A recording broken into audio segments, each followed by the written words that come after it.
Muy buenas noches, estimados participantes. Es un gusto saludarlos a través de esta plataforma virtual. Vamos a dar inicio a esta actividad académica programada para el día de hoy que está relacionado a la ventilación mecánica y vamos a ver algunos aspectos generales en relación al armado y la programación del ventilador, ¿sí? Lo que sí les voy a agradecer, por favor, para el desarrollo de esta actividad académica. Nos vamos a comunicar a través del chat.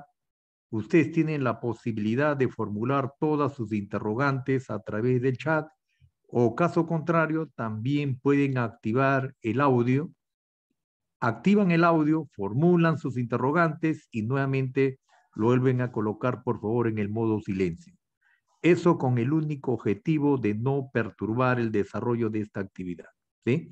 Queremos que esta actividad sea 100% productiva para cada uno de ustedes y ustedes pueden, ¿no?, incorporar el conocimiento que sea necesario, que sea pertinente para que puedan mejorar sus competencias profesionales. Sabemos que en esta pandemia del COVID-19 hemos visto la importancia, ¿no?, del empleo de estos equipos médicos, ¿sí? Pero no solamente es saber emplear, sino también hay que conocer la parte fisiopatológica. ¿Por qué es importante no instalar una ventilación mecánica en estos pacientes críticos que lo vamos a ubicar en la unidad de cuidados intensivos y también lo podemos ubicar en la unidad de las salas de emergencia, ¿sí? Consideramos que es muy importante todos estos aspectos porque en realidad es necesario que cada uno de ustedes conozcan, ¿no?, estas actividades que se desarrollan en estas unidades críticas. Antes de empezar, siempre es bueno agradecer a nuestro Hacedor por la vida y por la salud. Bueno, estamos atravesando a la fecha una cuarta ola, ¿no?, de esta enfermedad del COVID-19. No, todavía no se ha podido controlar esta enfermedad. No estamos viendo de que se ha propagado de una manera significativa en estas últimas semanas. Y aparte de eso, ahora también tenemos otro problema de salud que es la viruela del mono, ¿sí? Entonces, estamos constantemente amenazados. Lastimosamente, esa es nuestra realidad, la realidad de salud por la que estamos atravesando. Por eso que es importante protegernos, no quebrantar las medidas de bioseguridad. Lastimosamente, la población hoy en día ha resquebrajado todas las medidas de bioseguridad. Estamos observando el contagio, ¿no?, de estas dos enfermedades, ¿no? Estamos viendo cómo se van incrementando de una manera exponencial y eso nos está generando problemas de salud pública. Esperemos de que con todos los esfuerzos que está realizando el Ministerio de Salud y todos los establecimientos de salud en su conjunto, se pueda controlar, ¿no?, estas dos enfermedades que lastimosamente son un problema de salud pública. Muy bien. Vamos a hacer un alcance de algunos aspectos fundamentales que están relacionados a los principios fisiológicos de la ventilación mecánica, los mandos comunes, los modos ventilatorios, y lo que más les interesa a ustedes es la programación del ventilador, ¿sí? Es importante saber programar, pero también tengo que saber por qué es necesario, ¿no?, establecer ciertos criterios para poder someter a ventilación mecánica a nuestro paciente crítico, ¿sí? Y al final vamos a hacer un abordaje rápido de lo que es el armado y desarmado de los ventiladores. ¿Qué es la ventilación mecánica? Bueno, nos indican que la ventilación mecánica es un procedimiento de sustitución temporal de la función respiratoria, ¿sí? Esto lo vamos a lograr a través del empleo de un equipo mecánico que va a suplir o va a colaborar con la función respiratoria de los músculos, no de la respiración. Ustedes saben que este proceso de la respiración tiene 4 sucesos funcionales. El primer suceso funcional es la ventilación pulmonar.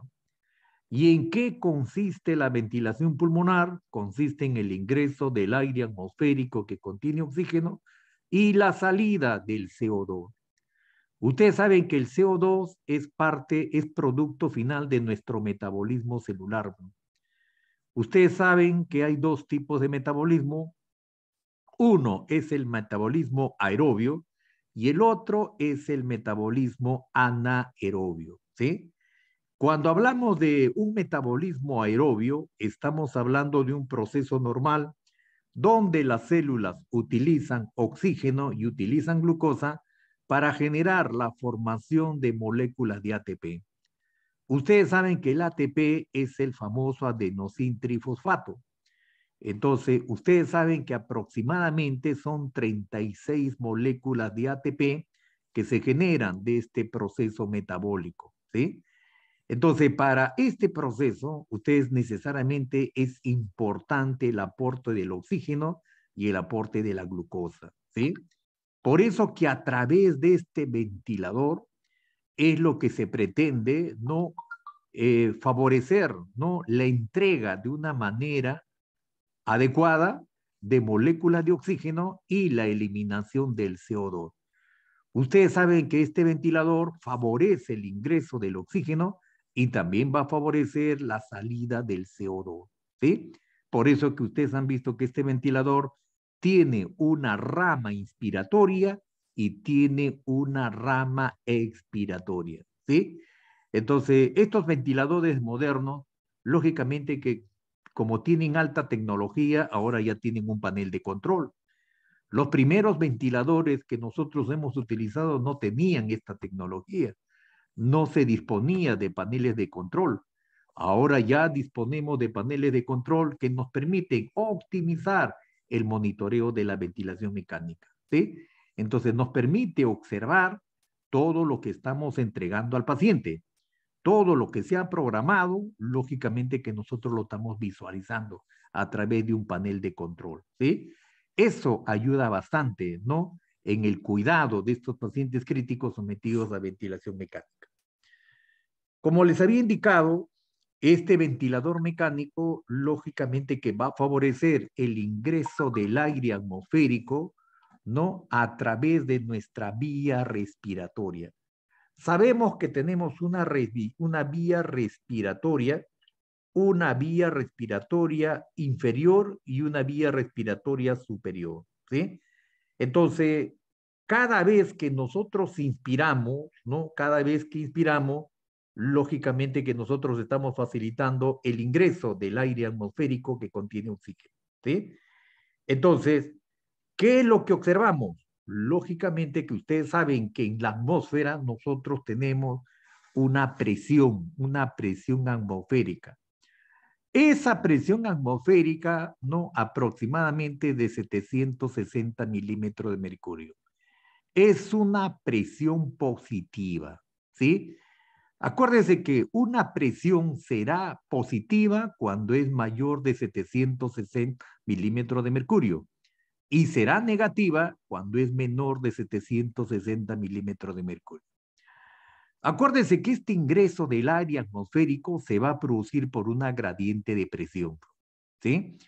Necesariamente para que ingrese el aire atmosférico que contiene oxígeno a través de la vía respiratoria, la gradiente tiene que ser mayor en la atmósfera y tiene que ser menor a nivel intrapulmonar, ¿sí? Por eso que a través de esta gradiente es lo que se facilita el ingreso del aire atmosférico que contiene oxígeno. Y lógicamente que para que pueda ingresar sin ninguna dificultad, nuestra vía respiratoria tiene que estar permeable, ¿sí? Entonces, toda esta vía respiratoria tiene que estar permeable. Por eso que en algunas circunstancias, hay veces podemos tener algunos obstáculos que puedan interferir en la ventilación pulmonar. A veces observamos que hay una resistencia al incremento, ¿no? Esta resistencia se puede incrementar, ¿no? Esta resistencia al flujo de aire se incrementa cuando hay una estrechez de las vías respiratorias o cuando también se presenta acúmulo de secreciones en el árbol bronquial. Esa es una necesidad que tenemos que tener en cuenta, ¿sí? Aparte de eso, lógicamente que para que pueda ingresar el aire atmosférico, nuestro pulmón tiene que tener adecuada distensibilidad, ¿sí? Acuérdate que tenemos no fibras elásticas y también tenemos la fibra elastina y la fibra del colágeno. La fibra elastina es lo que permite la distensibilidad de tu pulmón, ¿sí? Acuérdate que tu pulmón tiene un tejido esponjoso, ¿sí? Tiene un tejido esponjoso. Entonces, este tejido pulmonar tiene la capacidad de duplicar, ¿no? Su tamaño. Entonces, cada vez que inspira, ¿no? El paciente, lógicamente, que está incorporando un volumen corriente de aire. ¿Y cuánto es ese volumen corriente de aire, ¿no? Medido por espirometría? Aproximadamente entre 450 y 550, con un promedio de 500 centímetros cúbicos, ¿sí? Bueno, ese es el volumen no adecuado. Ahora, lógicamente que tenemos algunos pacientes que tienen algunas patologías obstructivas o patologías restrictivas. Por ejemplo, en los pacientes con COVID-19, el gran problema que se ha tenido era la distensibilidad pulmonar. Porque este mortal virus, ¿qué generaba? Generaba una respuesta inflamatoria del parénquima pulmonar. Entonces, ¿qué me alteraba? Me alteraba la distensibilidad del pulmón. Por eso que ese paciente lógicamente ingresaba a un distrés respiratorio. Tenía inflamado toda la vía respiratoria superior, la vía respiratoria inferior, inclusive no se observaba no la inflamación a nivel de la membrana alveolo capilar. Un alveolo inflamado, lógicamente que no me permitía un adecuado intercambio gaseoso, ¿sí? Por eso que los pacientes con COVID-19, muchos de ellos ingresaban a un distrés respiratorio severo.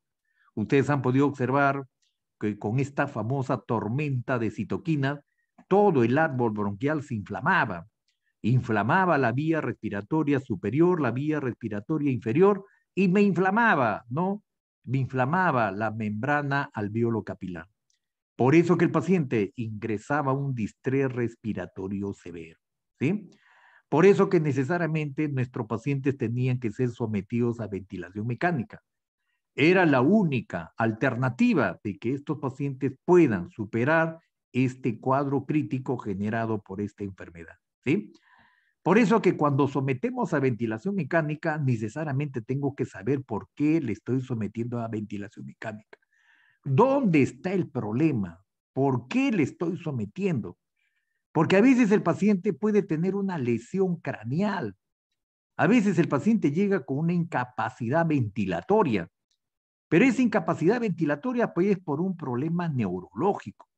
No tiene relación con un problema pulmonar, no está comprometido, no el parénquima pulmonar. El problema es del control neurológico. Ustedes saben que a nivel del tronco encefálico, ahí tenemos no el centro neumotáxico y tenemos el centro apnéutico, ¿sí? Ahí están las neuronas inspiratorias. Cada vez que nosotros necesitamos respirar, lógicamente que estos centros, tanto el apnéuxico como el neumotáxico, emiten unas órdenes, ¿sí? Ustedes saben que aproximadamente nuestra frecuencia respiratoria es entre 2 y 20 respiraciones por minuto, con un promedio más o menos de 14 a 16, ¿sí? Y eso está en función de qué? En función de la demanda metabólica de consumo de oxígeno.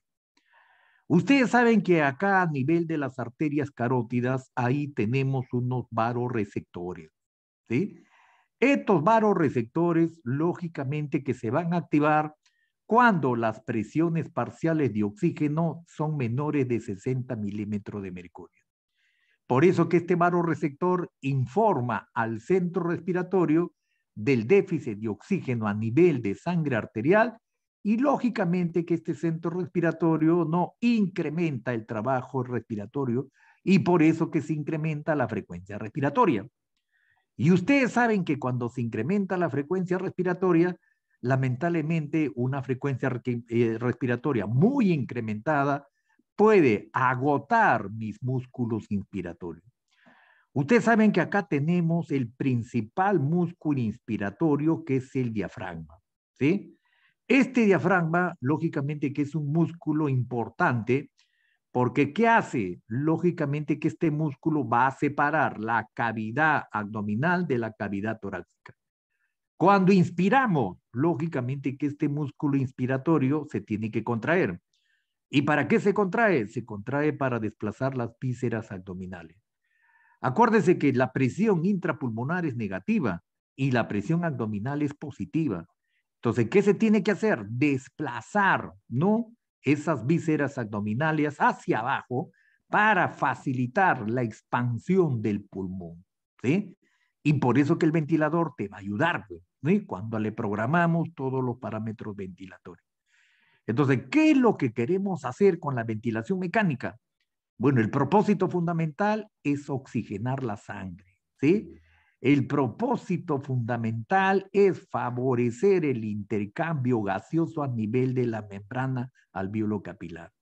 Por eso que vamos a generar una serie de parámetros, ¿no? Para que este ventilador pueda cumplir con esa necesidad ventilatoria y oxigenatoria, ¿sí? Muy bien. Bueno, ya les había indicado que esta distensibilidad pulmonar depende de la fibra elastina y depende de la fibra del colágeno. Ya les he indicado que la fibra elastina favorece la expansión pulmonar y la fibra del colágeno limita el estiramiento del pulmón, ¿sí? ¿Y eso para qué? Justamente para evitar, ¿no?, algunas complicaciones. Ustedes saben que cuando se le incrementa, no exceso de presión, ustedes saben que se puede generar algunas complicaciones con la ventilación mecánica. Por eso que a veces necesariamente ustedes saben que para instalar la ventilación mecánica, yo tengo que colocarle un tubo endotraqueal. Ese tubo endotraqueal necesariamente tiene que ser adecuadamente colocado, tiene que estar adecuadamente fijado, ¿sí? ¿Para qué? Para que pueda ventilar ambos pulmones, ¿sí? A veces cuando desciende el tubo endotraqueal, puede descender. Ustedes saben que el bronquio derecho no está en una posición en diagonal, ¿no? Y su longitud en relación con el bronquio izquierdo es un poco más corto. En cambio, el bronquio izquierdo, la longitud es un poco más largo que el izquierdo, que el derecho, y tiene una posición transversa. Hacia dónde existe la tendencia, ¿no?, de que el tubo pueda desplazarse es al bronquio derecho.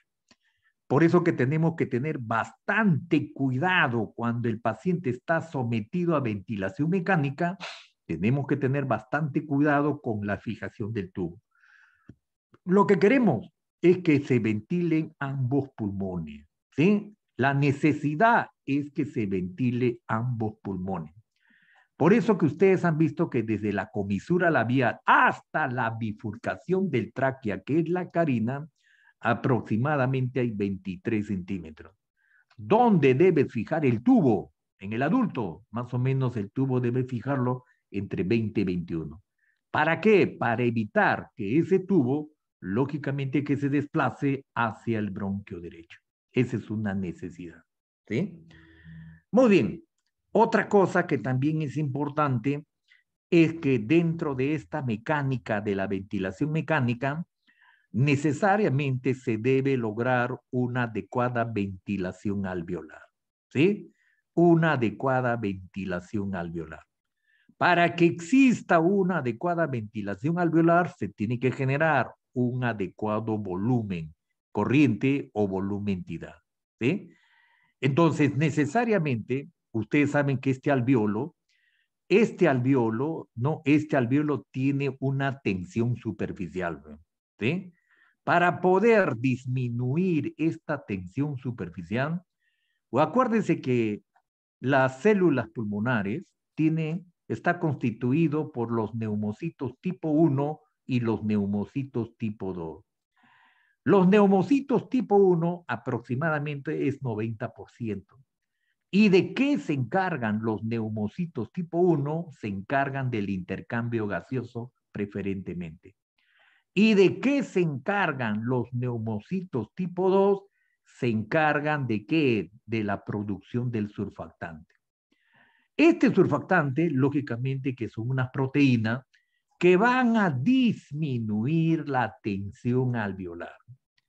¿Y para qué disminuyo la tensión alveolar? Lo disminuyo, ¿para qué? Para facilitar el incremento del volumen alveolar. ¿Sí? Entonces, es como si tuvieras dos globos. Es un globo, no un globo que tiene cierta rigidez y otro globo que tiene características normales. ¿Sí? Entonces, cuando un alveolo, por ejemplo, está inflamado, ¿no? Un alveolo está inflamado, como sucede en la neumonía, ¿qué sucede? La resistencia va a ser mayor, ¿sí? La tensión alveolar va a ser mayor. Se va a generar mayor dificultad para poder ventilar ese alveolo, ¿sí? Por eso que lamentablemente en estos pacientes con COVID-19, la gran mayoría de los pacientes tenían este problema de la tendencia al colapso alveolar. ¿Y por qué tenía esa tendencia al colapso alveolar? ¿Por qué? Porque este mortal virus atacaba preferentemente ¿a quién? Al neumocito tipo 2, al neumocito que me generaba el surfactante. Por eso que ese alveolo, lógicamente que como no se podía disminuir la tensión alveolar, ese volumen intraalveolar no estaba disminuido. Entonces, si este volumen, ¿no? Este volumen de aire disminuido en el alveolo, es como si tuvieras un globo mal inflado. Entonces, ¿qué no permite? No permite un adecuado intercambio gaseoso.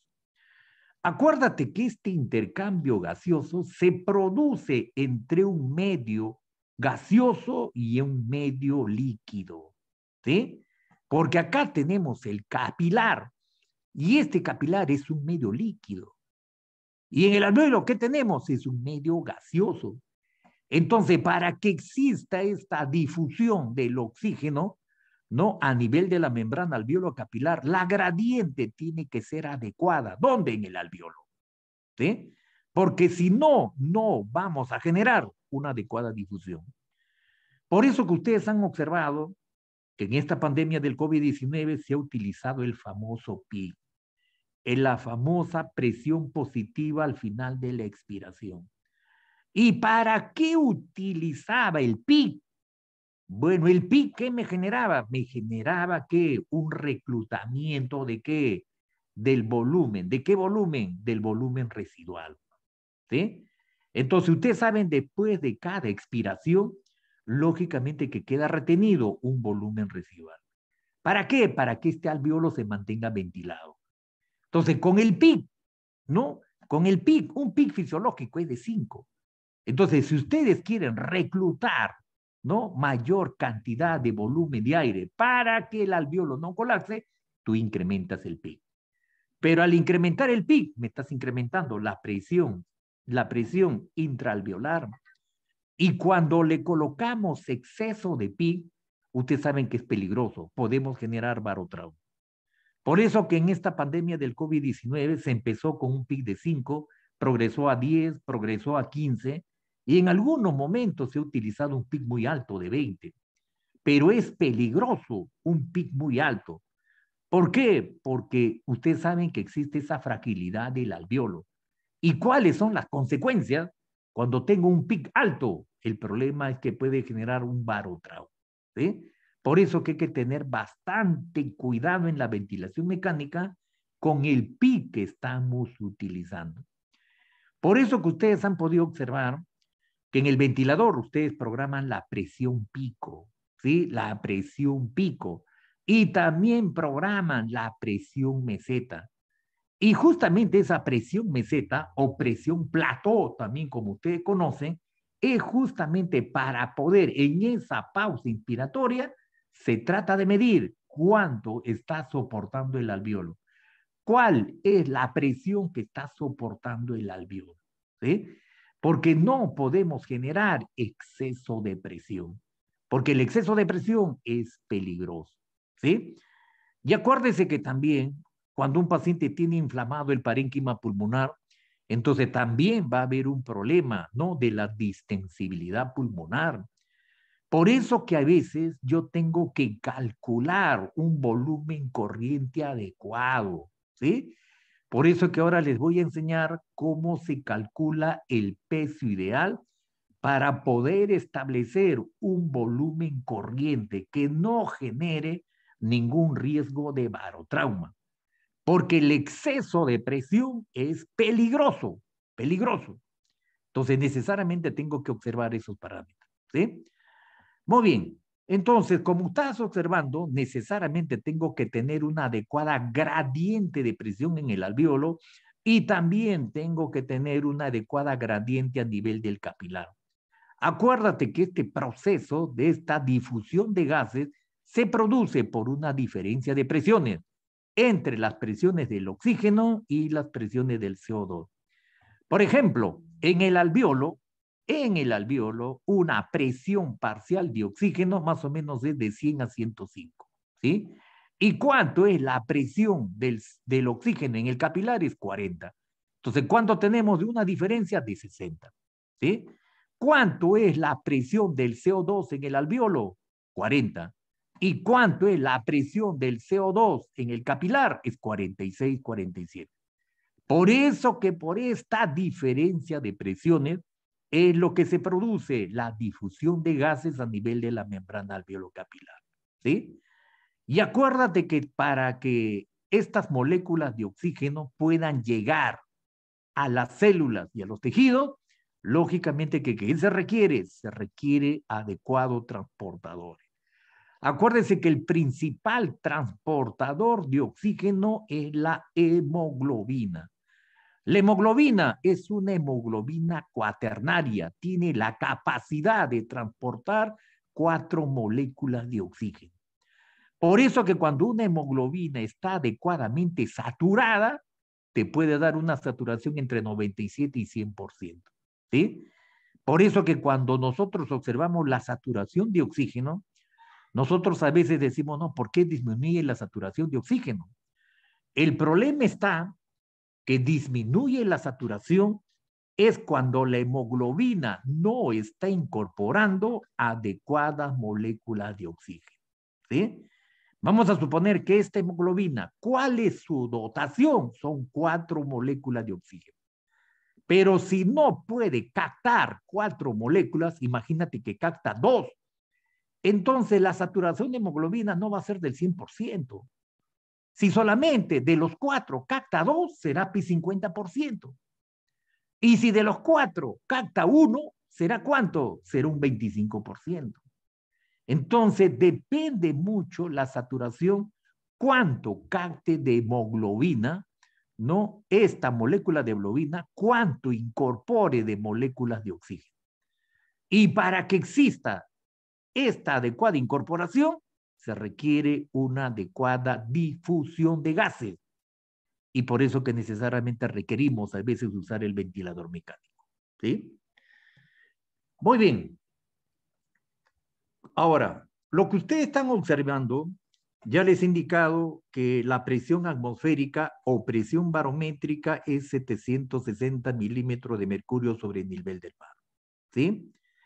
Entonces, ustedes saben que en la atmósfera tenemos nitrógeno, 78%, 21% del oxígeno, del dióxido de carbono 0,3% y el argón 0,7%. Entonces, yo necesito para este proceso respiratorio, lo único que necesito es incorporar de ese 21% que tengo en la atmósfera, necesito una fracción inspiratoria. ¿Y cuánto es esa fracción inspiratoria? 0,21. ¿Sí? De ese oxígeno que tengo en la atmósfera, solamente voy a incorporar ¿cuánto? Un 21%. ¿Y cómo logro incorporar? A través del acto inspiratorio. Mire, ¿cuánto tengo de presión en la atmósfera? 760. ¿Cuánto tengo de presión a nivel intrapulmonar? 758. ¿Dónde tengo mayor gradiente? En la atmósfera. ¿Y dónde tengo menor gradiente? a nivel intrapulmonar. Entonces, ¿qué estoy observando? Estoy observando el ingreso del aire atmosférico que contiene oxígeno por una gradiente de presión. ¿Sí? A veces cuando estamos en altura, por ejemplo, ustedes se van a Cerro de Pasco, ¿no? Ahora que se acerca Fiestas Patrias, vas a viajar, te vas a zonas altoandinas, Cerro de Pasco, Puno, Cusco, Ayacucho, ¿no? Entre otras ciudades que tienen, ¿no? Su altura es significativa. ¿Qué pasa cuando estás en altura? Lógicamente que cuando estás en altura, lo que disminuye es esta presión atmosférica, ¿sí? Esta presión atmosférica de 760 va a disminuir. Y al disminuir la presión atmosférica, estas moléculas de oxígeno se dispersan, ¿sí? De 760 disminuye a 660, a 560, 460, 360, dependiendo de la altura. Entonces, ¿qué va a pasar? Lo que va a pasar es que no vamos a poder incorporar esas moléculas de oxígeno. ¿Por qué? Porque mi pulmón no está adaptado a altas, mire, a presiones bajas, condicionado por estar en una zona donde es de gran altura. Por eso que me genera una hipoxemia transitoria. Por eso que ustedes han visto que tienen el mal de altura, tienen náuseas, vómitos, cefalea. ¿Por qué? Porque estás haciendo una hipoxemia temporal por esta condición. Por eso que también es importante observar cuál es la necesidad oxigenatoria de los pacientes que se encuentran en altura, ¿sí? A veces también se va a someter ventilación mecánica a pacientes que están en altura. Entonces tengo que saber calcular, ¿no? ¿Cuánto es las presiones parciales de oxígeno que voy a introducir a través del ventilador mecánico? ¿Sí? Muy bien. También otro aspecto importante que también es necesario que ustedes lo recuerden es al momento que nosotros expiramos. Para expirar, ya les he indicado que esta presión tiene que ser mayor a la atmosférica. Entonces, mire, la presión intrapulmonar es mayor a la atmosférica. ¿Cuánto? 762. Entonces, cuando se genera este incremento de la presión intrapulmonar, se va a facilitar la salida del CO2. ¿Sí? Por eso que eso es lo que yo necesito que ustedes lo focalicen bien, porque al momento que vas a entregar ventilación mecánica, tienes que saber por qué lo estás haciendo. ¿Sí? Te van a hablar de presión negativa, te van a hablar de presión positiva. Entonces, el ventilador frecuentemente te está generando una ventilación, pero a presión positiva. ¿Sí? ¿Qué está haciendo? Está facilitando el ingreso del aire atmosférico que contiene oxígeno y te debe facilitar la salida del CO2. Eso es lo que necesitamos hacer. Y por eso que tenemos los diferentes tipos de ventiladores. ¿Sí? Muy bien. Entonces, mediante este proceso vamos a lograr todo este tipo de esquema. ¿Sí? Muy bien. Y acá haciendo un resumen, lógicamente que te he indicado, en la inspiración, te he indicado que el diafragma se va a contraer en forma vertical. ¿Para qué? Para facilitar la expansión del pulmón. Y los intercostales también se van a contraer, pero en forma horizontal. ¿Y qué se logra con esto? Bueno, lo que vamos a lograr es un incremento del volumen intraalveolar. Para lograr un incremento del volumen intraalveolar, necesito generar una disminución de la presión intraalveolar. Acá la presión tiene que ser más negativa, ¿sí? De lo que está en -1, -2, tiene que ser más negativa. ¿Para qué? Para que pueda distender este alveolo, ¿sí? Acuérdense que nosotros tenemos una presión intrapleural, tenemos una presión transpulmonar y tenemos una presión intraalveolar. Entonces, necesariamente, ¿qué es lo que queremos lograr? Lo que queremos lograr es el incremento del volumen intraalveolar. Entonces, para eso, la presión intraalveolar tiene que ser más negativa y la presión intrapleural también es negativa.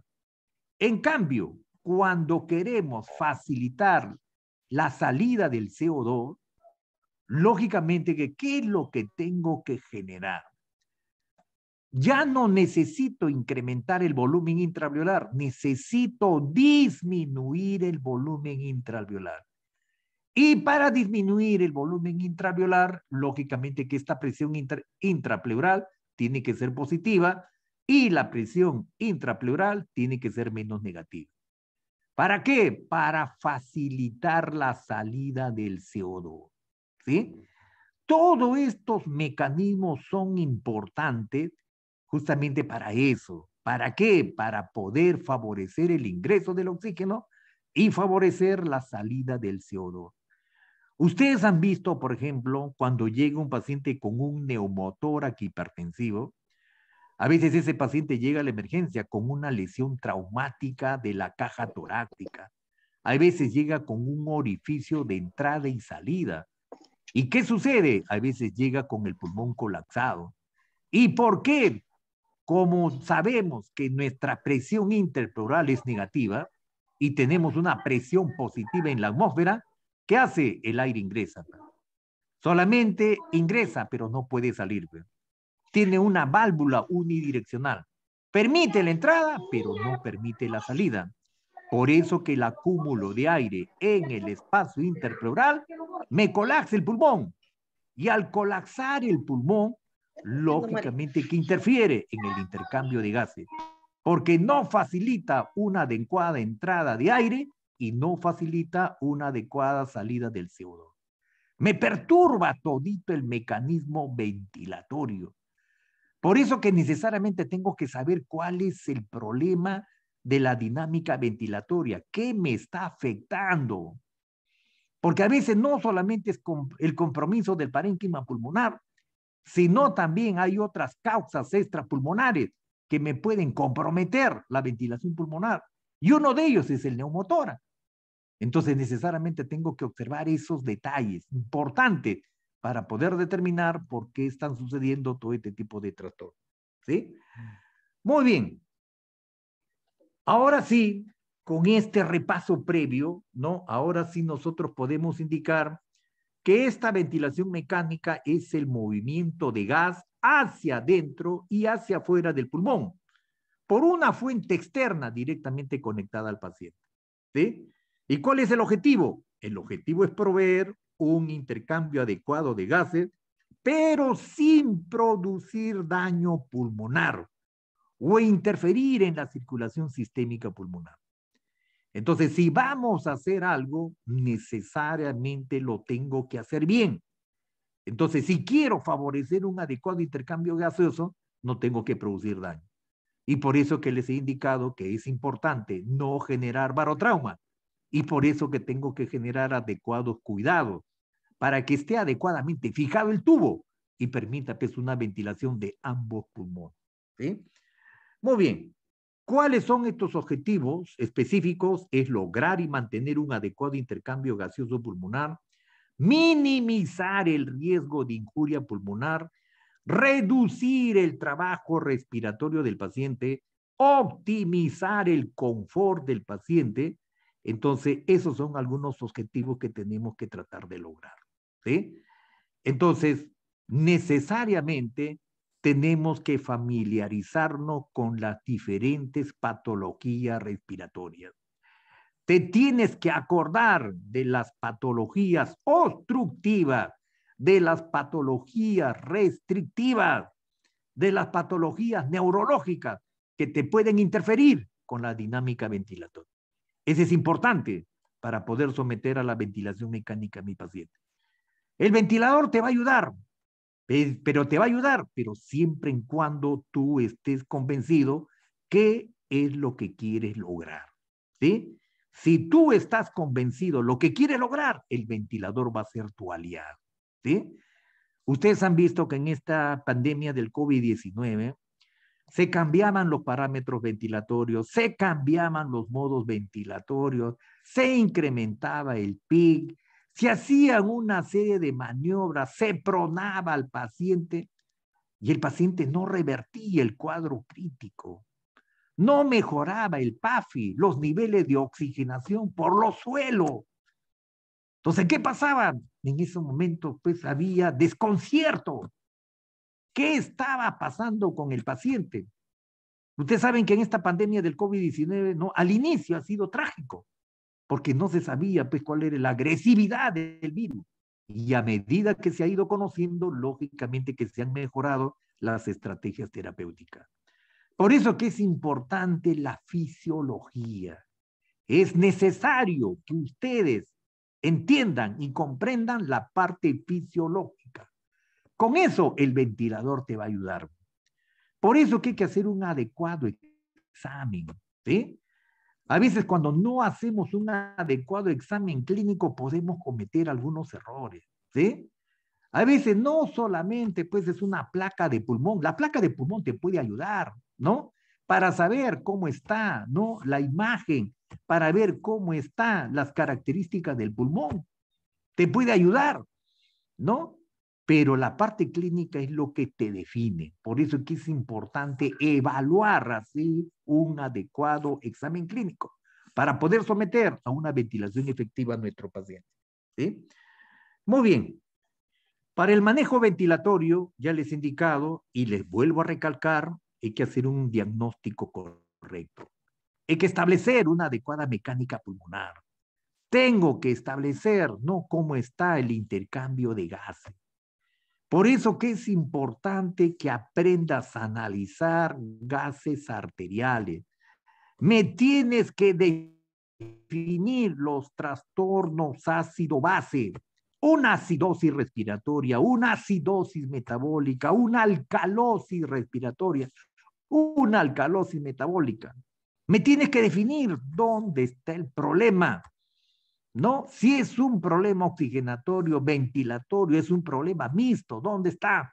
Es necesario que tú lo entiendas. ¿Y qué más? El control de la respiración. No vaya a ser que tu paciente tenga una lesión craneal, tiene un traumatismo cráneoencefálico grave, tiene depresión del centro respiratorio. ¿Y tu paciente qué necesita? Necesita un ventilador mecánico, porque es incapaz de manejar la dinámica ventilatoria. Su patrón respiratorio está alterado, entonces tengo que identificarlo, ¿sí? ¿Qué más? La prevención del daño pulmonar. En esta pandemia del COVID-19, lógicamente que se han hecho muchos esfuerzos terapéuticos, ¿sí? A veces personal joven, que lamentablemente se incorporó con poca experiencia, lamentablemente a veces en el pregrado no tenemos el suficiente entrenamiento o a veces no hemos tenido esa oportunidad de manejar un ventilador. Recién en la especialidad aprendo a manejar el ventilador, aprendo a conocerlo, ¿sí? Por eso que a veces no ha existido esta necesidad en esta pandemia del COVID-19. Por eso que considero que es importante que cada uno de ustedes se familiarice, conozca el ventilador, conozca su respirador, ¿sí? Por eso que es importante no ir incorporando experiencias de aprendizaje. Y una forma de aprender es aprender haciendo, ¿no? Por eso que siempre les informo, les indico a mis estudiantes que una forma de aprender es aprender haciendo, ¿sí? Y esa es una adecuada metodología para poder analizar, interpretar y definir y hacer conclusiones de los problemas respiratorios que tiene mi paciente. El ventilador te va a ayudar, pero siempre y cuando tú lo sepas programar. Él te va a ayudar, pero tienes que saber qué es lo que quieres lograr, ¿sí? Por eso que es muy importante definir bien la condición clínica de tu paciente. La ventilación va a ser exitosa, pero va a depender de ti. Tú me vas a tener que establecer los parámetros ventilatorios. Tú me vas a tener que establecer el modo ventilatorio y en base a eso tú vas a lograr resultados no adecuados, ¿sí? Muy bien. Dentro de las metas de la ventilación mecánica, ya les he indicado que hay que mejorar la ventilación alveolar, mejorar la oxigenación y disminuir el trabajo respiratorio, ¿sí? Que ya te hemos recalcado, ¿sí? Muy bien. ¿Cuáles son las variables, ¿no?, que se utilizan durante la ventilación mecánica? Bueno, una de las variables, o también se conoce como variables de fases, es el famoso disparador, ¿sí? Lo conocemos también como gatillaje, ¿sí? Entonces, ustedes saben que para poder abrir la válvula inspiratoria, lo puede abrir, ¿no?, el paciente, o lo puede abrir la máquina. Entonces, lógicamente que a veces cuando el paciente, ¿no?, el paciente tiene un bloqueo.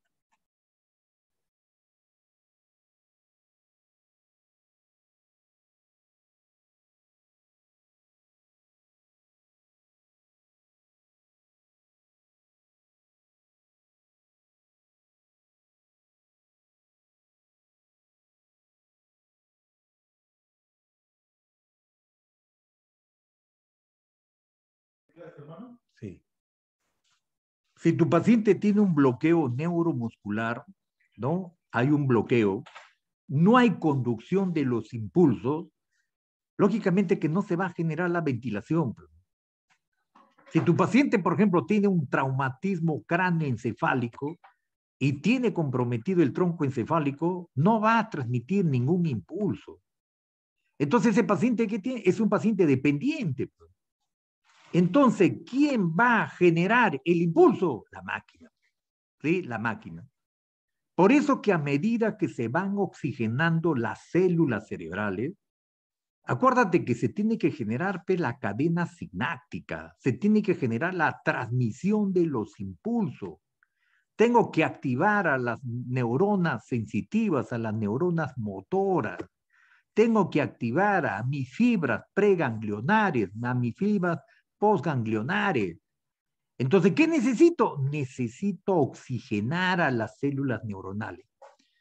Acuérdate que tus células neuronales tienen un requerimiento energético muy alto. Del 100%, el 20% del oxígeno lo consumen las células neuronales. Entonces, si no tengo una adecuada dinámica ventilatoria, no voy a generar un adecuado intercambio de gases. Y la hipoxia es lo que me genera deterioro, ¿sí? Por eso que si tu paciente tiene un bloqueo neuromuscular y no puede generar el impulso inspiratorio, tienes que programar con la máquina. Por eso cuando tú lo programas, tú puedes programar con el modo ventilatorio más frecuente que se utiliza, que es el asistido controlado, ¿sí? Lo puede iniciar la máquina. Cuando lo inicia la máquina es controlado. Y cuando lo inicia el paciente es asistido. Ahora, a veces tu paciente tiene un impulso, pero muy débil. ¿Qué hace la máquina? La máquina completa ese impulso. Por eso que necesariamente a veces se combina, ¿sí? Por eso que es importante este modo ventilatorio que es asistido controlado. La máquina ayuda al paciente. Y si el paciente no puede generar ningún impulso, ya lo hará la máquina. Entonces, eso es la necesidad. Porque si yo solamente hago que la máquina controle los impulsos, la máquina, el paciente va a ser dependiente. Va a ser dependiente. Va a llegar un momento que el paciente recupera sus impulsos, recupera los reflejos. ¿Y qué va a pasar? Puede luchar con el ventilador. Por eso que necesariamente yo tengo que hacer una combinación, ¿sí? A medida que el paciente vaya recuperando los impulsos, entonces la máquina que hace le da la facilidad que el paciente pueda incrementar, ¿no?, el impulso, ¿sí? Porque va a llegar un momento que yo lo voy a destetar del ventilador. ¿Y cuándo hago eso? Cuando ya el paciente ha recuperado todas sus facultades y ya es capaz de controlar por sí solo la dinámica ventilatoria. Por eso que tampoco no hay que estar bloqueándolo constantemente. Ustedes saben que en los pacientes con COVID-19 se ha tenido que emplear sedación profunda. Había que sedar al paciente para que no luche con el ventilador. Tenía que sedarlo porque el problema es que yo hacía una cardioversión respiratoria. ¿Cuánto estaba la frecuencia respiratoria de tu paciente con COVID? 40. Tenía una respiración rápida. Y ustedes saben, cuando el paciente tiene una respiración rápida, me agotan los músculos inspiratorios. Entonces, ¿qué tenía que hacer con el ventilador? Hacer una cardioversión con el ventilador. Para que no luche el paciente, había que someterlo a una sedación profunda. Entonces, solo así el paciente no iba a luchar con el ventilador. El ventilador hacía todo el trabajo, ¿sí?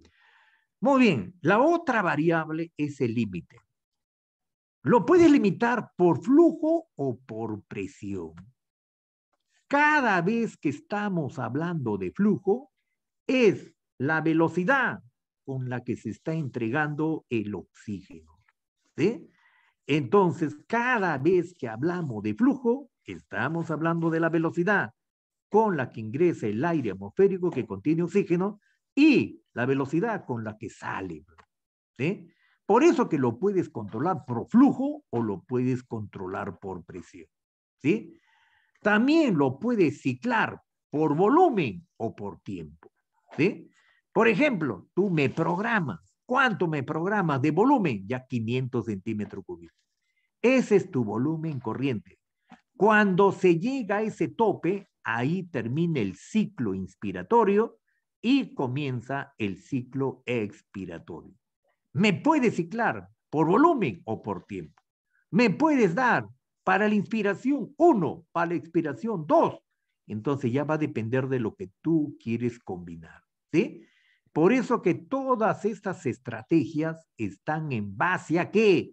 En base a la condición de tu paciente. ¿Qué quieres mejorar? Quieres mejorar la ventilación pulmonar.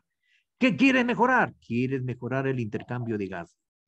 Entonces, lo que tú te propongas es lo que tú vas a lograr con este famoso ventilador. Por eso que tenemos una línea de base, ¿sí? Tienes que determinar cuál es su basal del paciente para poder ayudarlo a optimizar la ventilación y también optimizar el intercambio de gas, ¿sí? Muy bien. ¿Hasta acá hay alguna pregunta? ¿Alguna duda? ¿Alguna inquietud? Los escucho. ¿Alguna pregunta? ¿Alguna inquietud? Pueden preguntar por el chat y también pueden activar el audio. Los escucho. A ver, vamos a ver en el chat. No tengo preguntas en el chat y tampoco han activar el audio. No se preocupen. Cualquier duda, por favor, trata de manifestarlo. ¿Ah? Muy bien, otra cosa que es importante que tú veas la famosa presión pico, ¿sí? La famosa presión pico, ¿sí?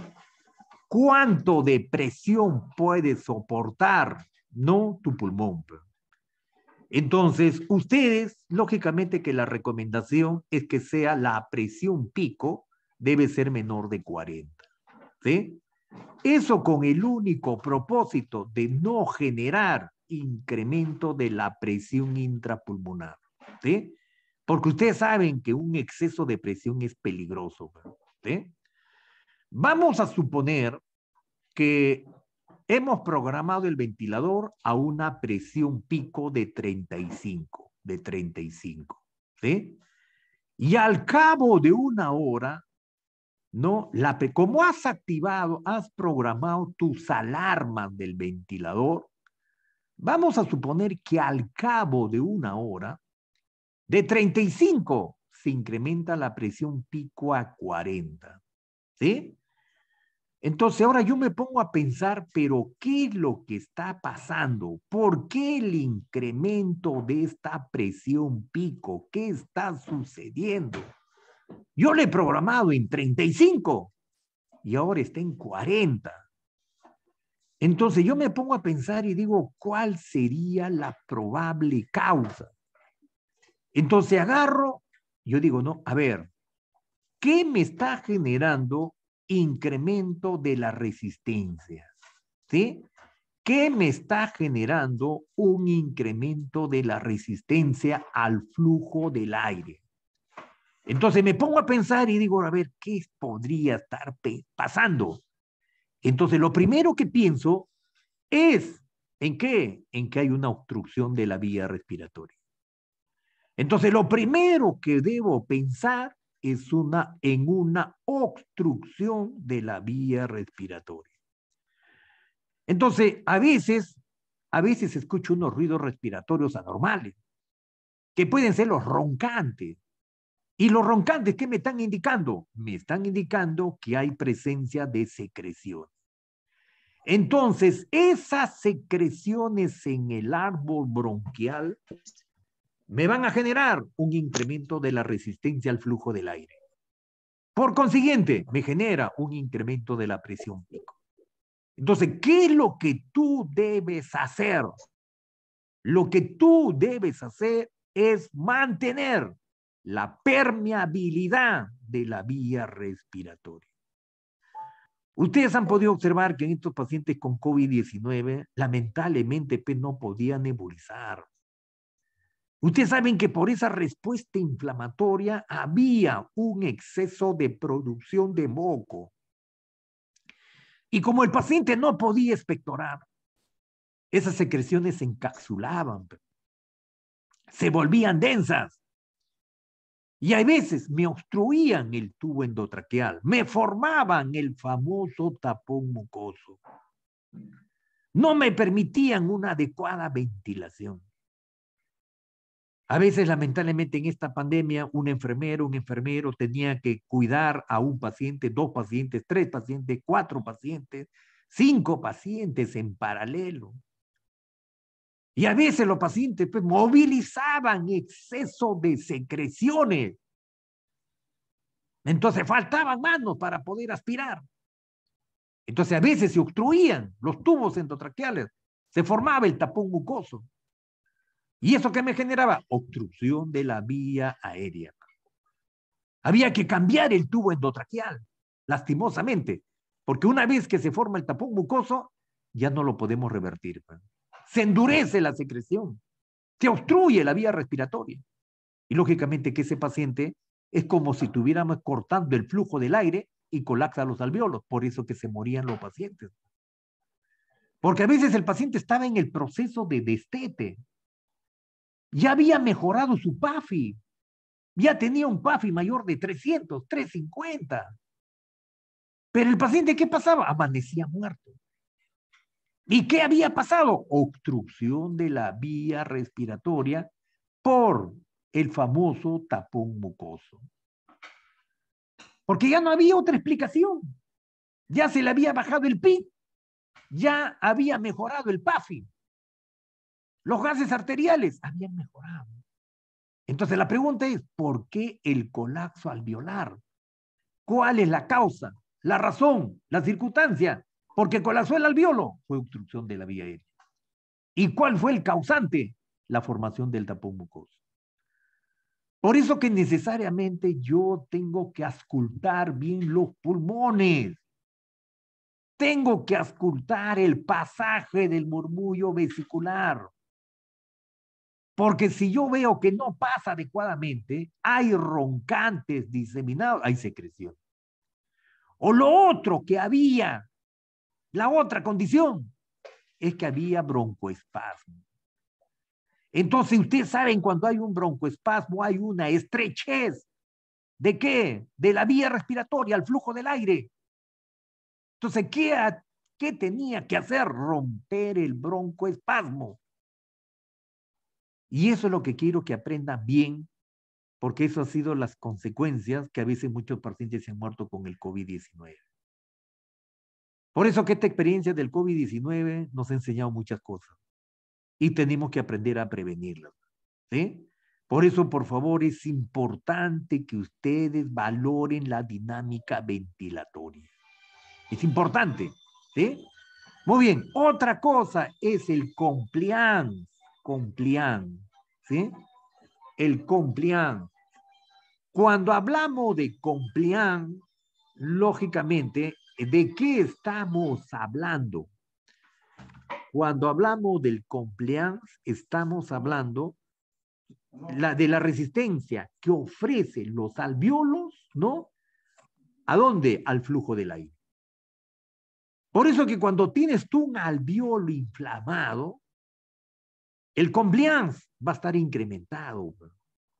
porque se va a generar mayor esfuerzo para poder ventilar a ese alveolo. Lastimosamente es así. Es como si tuvieras un globo rígido. Entonces, para introducir el aire, tienes que hacer mayor esfuerzo. Entonces, ¿qué sucede? La compliance incrementa. ¿Sí? Por eso que se han utilizado corticoides en algún momento, ¿no? Para generar un proceso antiinflamatorio, ¿no? Corticoides potentes para ayudar, porque estaban inflamados los alveolos. Se ha tenido que pronar a los pacientes para poder reclutar mayor cantidad de alveolos.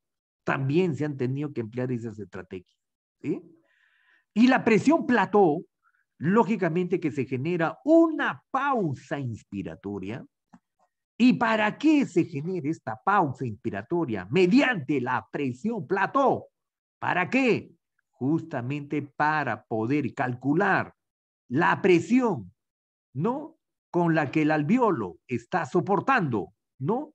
Está soportando, ¿no? El ingreso de ¿qué? Del oxígeno, porque ustedes saben que necesariamente se genera una presión alveolar, que lo podemos determinar mediante la gradiente alveolo arterial, ¿sí? Por eso que todas estas cosas son importantes, observar el PIC, este PIC que es la presión positiva al final de la expiración. Acá, por ejemplo, el PIC, ¿en cuánto está? El PIC está en 5, ¿no? 5, 6 está el PIC. Entonces, es importante también tener, ¿no? El flujo base, ¿no? ¿Para qué? Para poder observar cuáles son las tendencias, ¿sí? Y también el tiempo inspiratorio y el tiempo expiratorio, que son necesarios para poder determinar, ¿no? Cuáles son las condiciones de mi paciente. Muy bien, ya les he indicado que esta presión máxima no recomiendan que sea menor de 35 centímetros cúbicos de agua. ¿Para qué esa presión? Para evitar generar algún problema a nivel alveolar. Impedir que me genere barotrauma o me genere una atelectasia. Por eso que se genera este tipo de presión. Muy bien, ya te he indicado que flujo es el fluido de aire que se mueve a cierta velocidad en un espacio determinado. Ustedes posiblemente han utilizado la famosa cánula de alto flujo, ¿sí? ¿Y para qué hemos utilizado esa famosa cánula de alto flujo? Lógicamente que para vencer la resistencia que me ofrecía la membrana alveolo capilar. Lamentablemente un alveolo inflamado, lleno de secreciones, tenía el problema de la difusión de gases. Entonces, ¿qué se propuso? Bueno, se propuso incrementar el flujo con estas cánulas, alto flujo, a 40, 60 litros por minuto, con el único propósito de vencer esa resistencia. En algunos pacientes funcionó bien, en otros pacientes lamentablemente no funcionó bien y tenían que progresar a ventilación mecánica. ¿Sí? Muy bien. Lo otro es el volumen. ¿El volumen qué es? Es la cantidad de fluido de aire sin movimiento, confinado en un espacio determinado. ¿Cuánto es ese volumen que a veces nosotros introducimos, que conocemos como volumen corriente o volumen tidal? ¿Cuánto es? 500. Lógicamente que en un paciente que tiene problema, ¿no? Del parénquima pulmonar, que tiene inflamado el parénquima pulmonar, tengo que calcular, ¿no? Un volumen adecuado para evitar generar iatrogenias, como es el barotrauma y la atelectasia. Y la resistencia, lógicamente, que son los factores que limitan el acceso del aire inspirado a los pulmones, usualmente por las fuerzas de fricción, y se emplea para determinar el flujo de aire por las vías respiratorias. ¿Cómo lo entendemos esto? Es la resistencia que ofrece, ¿no? Los bronquios al pasaje del aire, ¿sí? Entonces, lógicamente que cuando está limpio tu vía respiratoria y no hay broncoespasmo, lógicamente que la resistencia estará conservada. Pero si hay broncoespasmo y hay secreciones, la resistencia estará incrementada, porque esta fricción será mayor, ¿sí? porque ofrece mayor resistencia al flujo del aire, ¿sí? Y ya te he indicado la presión pico, la presión meseta, ¿no? Ya te he indicado lo que es la compliance y también te he indicado lo que es la resistencia, ¿sí? Otro aspecto importante también que es necesario que ustedes lo tengan en consideración para iniciar ventilación mecánica es el análisis de gases arteriales. Necesariamente tienes que conocer parte de estos parámetros. ¿Cuánto es tu pH? El famoso potencial de hidrogeniones, es de 7.35, 7.45. ¿Cuánto es tu presión parcial de oxígeno? Entre 80 y 100 milímetros de mercurio. Cuando tienes una presión menor de 80, es una hipoxemia leve. Cuando tienes una presión parcial de oxígeno menor de 60, es hipoxemia moderada. Y cuando tienes una presión parcial de oxígeno menor de 40, es una hipoxemia severa. ¿Sí? Lógicamente que tú vas a tener que calcular tu PAFI, ¿sí?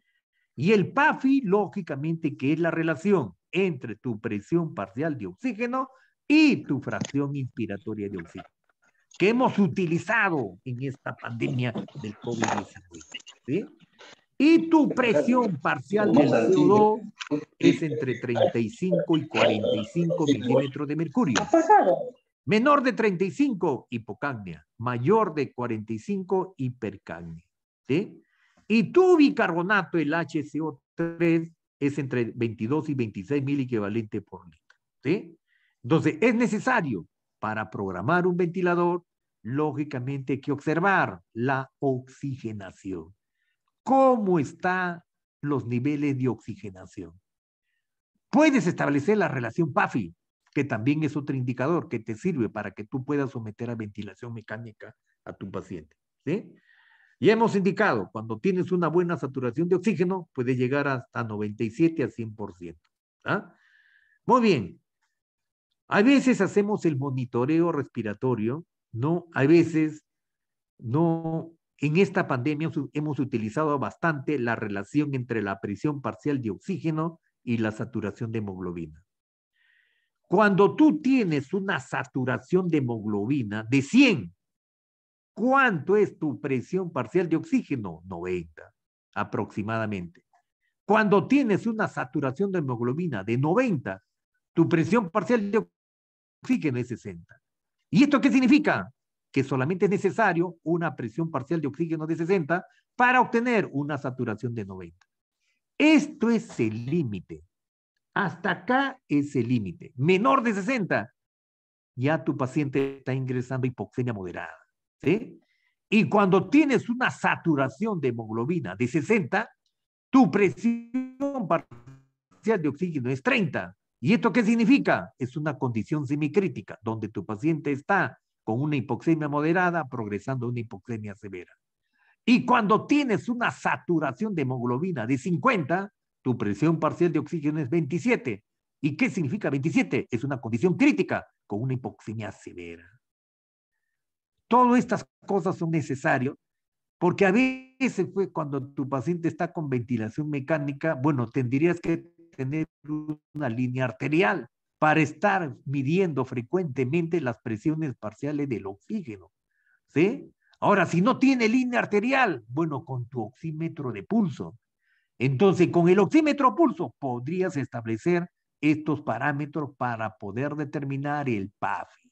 Y el PAFI es importante, ¿sí? Muy bien, ya te he indicado esta relación entre la gradiente alveolo, ¿no? Entre la gradiente alveolo arterial, ¿no? Esta gradiente entre el oxígeno y el CO2. Ya te he indicado que la presión del oxígeno en la atmósfera es 159. ¿Cuánto es la presión del CO2 en la atmósfera? 0,3. ¿Cuánto es tu presión parcial de oxígeno, no? En el tráquea, 149. ¿Cuánto es tu presión del CO2 en el tráquea? 35. A nivel del alveolo, ¿cuánto es tu presión parcial del oxígeno? 100 a 105. ¿Cuánto es en el alveolo? 39. La presión parcial del CO2 en el alveolo, 39. Y a nivel del capilar pulmonar es 100 la presión parcial de oxígeno y 40 la presión parcial del CO2. Y en sangre arterial, la presión parcial de oxígeno es 95 y a nivel de la sangre venosa mixta, 45. Y en los tejidos tendremos una presión parcial de CO2 de 47 y una presión parcial de oxígeno de 40. ¿Por qué? Porque acá se extrae el oxígeno. A nivel de las células de los tejidos, se extrae el oxígeno para generar el metabolismo celular. ¿Sí? Muy bien, y ya también te he indicado la forma para determinar esta gradiente alveolo arterial. Te he indicado que esta gradiente es la diferencia entre la presión alveolar del oxígeno y la presión arterial del oxígeno. Es un indicador importante del intercambio de gaseosos. Por eso que es necesario conocerlo para que también puedas instalar ventilación mecánica. ¿Sí? Entonces, ¿cómo voy a obtener esta gradiente? Entonces, para obtener esta gradiente tengo que calcular la presión alveolar de oxígeno. ¿Sí? Y le voy a restar la presión arterial de oxígeno. ¿Cuánto es el rango de referencia? Entre 10 y 15. Esto lo voy a hacer cuando tengo una presión barométrica de 760 milímetros de mercurio y una presión de vapor de agua de 47. ¿Cómo obtengo esta gradiente? Bueno, la gradiente lo voy a obtener, no, primero tengo que establecer las presiones, la presión alveolar de oxígeno. Para determinar la presión alveolar de oxígeno, voy a multiplicar la fracción inspiratoria de oxígeno por la diferencia entre la presión barométrica y la presión de vapor de agua. ¿Cuánto es la fracción inspiratoria con aire ambiental? 0,21. ¿Cuánto es tu presión barométrica? 760. ¿Cuánto es tu presión de vapor de agua cuando tu paciente está normotérmico? 47. Entonces, 760 menos 47, 713. 713 por 0,21, 149.73. ¿Sí? ¿Cuánto es tu presión parcial de CO2 medido en sangre arterial? 40. ¿Cuánto es tu relación BQ? 0,8. 40 entre 0,8, 50. 149 entre menos 50 me da 99.73. Mi presión de vapor, mi presión alveolar de oxígeno es 99.73 y mi promedio de mi presión alveolar de oxígeno, de mi presión arterial de oxígeno es 85. ¿Cuánto tengo como resultado? Una gradiente entre 10 a 14 o de 10 a 15. ¿Sí? Así calculamos la gradiente alveolo arterial. Y con esto, lógicamente, confirmo cuál es el problema que tiene mi paciente. ¿Es ventilatorio? ¿Es oxigenatorio? ¿Es mixto? ¿Y qué tipo de ventilación mecánica requiere? ¿Sí?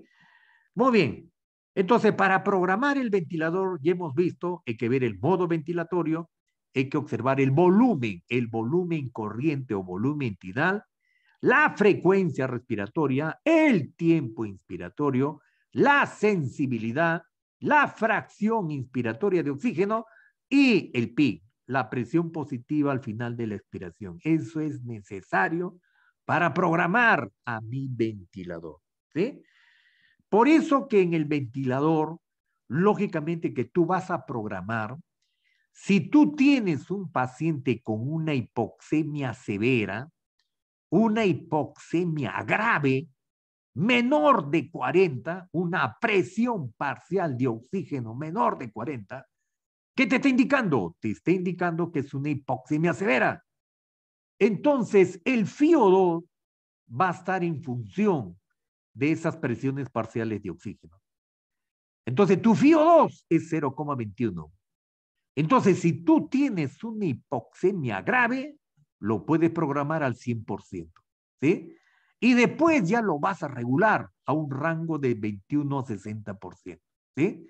Lo vas a graduar hasta poder obtener una meta terapéutica menor de 0,5 o 50%. Acuérdate que a medida que se va oxigenando, no se va mejorando la oxigenación de tus células, tus tejidos, se mejoran las concentraciones de oxígeno en sangre arterial, hay que ir destetando el FiO2. Por eso que es importante que me hagas un monitoreo gaseométrico, ¿sí? Entonces, a medida que va oxigenándote tus células, tus tejidos, mejora la oxigenación de tu sangre arterial, entonces me vas destetando el FiO2, ¿sí? Porque no me puedes mantener un FiO2 elevado, porque tú sabes que el exceso de oxígeno también es tóxico y tienes que tener bastante cuidado. Por eso que se requiere monitoreo respiratorio, monitoreo gaseométrico, ¿sí? La frecuencia respiratoria, lógicamente que vas a tener una frecuencia respiratoria base de 12 a 20, ¿sí? Entonces, una frecuencia respiratoria está en base a la demanda metabólica de consumo de oxígeno. ¿Cuánto es una frecuencia en el adulto? Una frecuencia promedio, 14-16, ¿no? Entonces, tú sabes de que eso depende de la demanda metabólica de consumo de oxígeno, ¿sí? Entonces, dependiendo cómo está tu paciente, tú vas a programar en el ventilador, ¿sí? Por ejemplo, si es un paciente con COVID que está hiperventilando, tiene una frecuencia respiratoria de 40, tú tienes que hacer una cardioversión. ¿Con qué? Con el ventilador. Entonces, ¿cuánto le vas a programar? Ya de 40 a 20. Y después ya lo vas, a medida que el paciente va mejorando los niveles de oxigenación, lógicamente que le disminuye, ¿sí? Y el volumen tidal o volumen corriente, puedes utilizar la constante de 6 a 8 mililitros por kilogramo de peso, ¿sí? La recomendación es cuando se trate de pacientes con distrés respiratorio agudo, la recomendación es iniciar con 6, ¿sí? Entonces, si no tiene distrés respiratorio agudo, inicies con 8. Por ejemplo, yo tomaría este indicador 8 en caso de que sea un paciente con trauma craneal grave. 6 en caso de que sea un paciente con COVID-19, ¿sí? Y la sensibilidad, vale decir el gatillaje, puedes programarlo, no puedes programar el gatillaje o disparo, como quieras llamarlo, puede ser por presión o puede ser por flujo. Puedes darle de 1 a 3 litros por minuto o de 0.5 a 2 centímetros no cúbicos de agua. Entonces, puede ser por presión o por flujo. Ahora, vamos a ver, vamos a suponer que le das a una presión de 3 litros, lógicamente que el paciente, si tú le programas 3, el paciente tiene que llegar a 3. Porque si el paciente alcanza solamente hasta 2, ese paciente no va a poder gatillar. Por eso que es importante observar cuánto es su capacidad inspiratoria de mi paciente, cuánto puede gatillar. Porque si yo le pongo 2, vamos a suponer que yo le programe 3 y el paciente no me entrega 3, me entrega 2. Nunca me va a hablar, nunca me va a abrir la válvula inspiratoria. Por eso que es importante determinar con eficacia cuál es el impulso inspiratorio que tiene el paciente. Si está gatillando o no gatilla. Si no gatilla, ya no lo programas en 3, ya prográmale en 2. ¿No? Entonces depende mucho cuál es el impulso, pero tú lo tienes que medir, pues. Lo tienes que establecer valorando tu patrón respiratorio. Y el PIC, puedes empezar este PIC, que es la presión positiva al final de la expiración, puedes empezar con un PIC fisiológico de 5, puedes incrementar a 10, puedes incrementar a 15, pero dependiendo de la evaluación, dependiendo de la evaluación. Ustedes saben que un PIC alto es peligroso, porque acuérdate que tu PIC, ¿qué está haciendo? Está reclutando el volumen residual y me incrementa las presiones del alveolo. Entonces, ese incremento de las presiones del alveolo puede terminar en un barotrauma o en una atelectasia. Por eso hay que tener bastante cuidado con el PIC.